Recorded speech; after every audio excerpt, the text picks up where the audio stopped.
Her şeyi tek bir kelimeyle anlatabildiğiyle.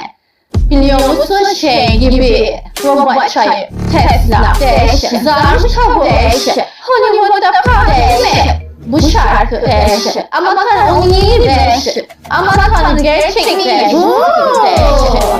O beşte satıcı değil, gang, onu söylüyoruz gang, ama tanrı bu şarkını yapıyor, tebrikler.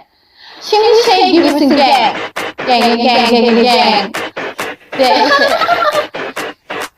değişik, her şey değişik. Na na na na na na na na na na na na her şey değişik. Atışlı bir paket taşısı gibi. En iyisi benim. Değişik uğraşıyorlar tatlı etmeye. En iyisi benim. Na na na na na na na na na değişik. En iyisi benim.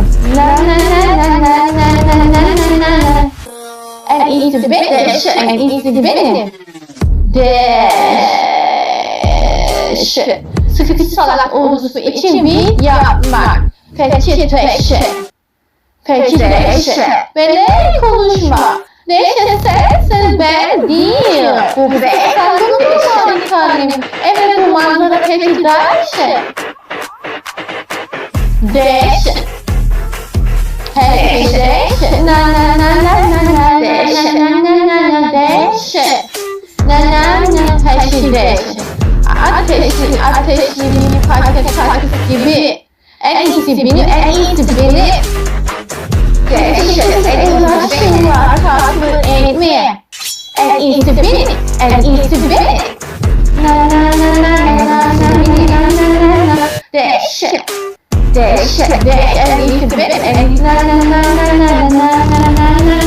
na. En iyisi benim.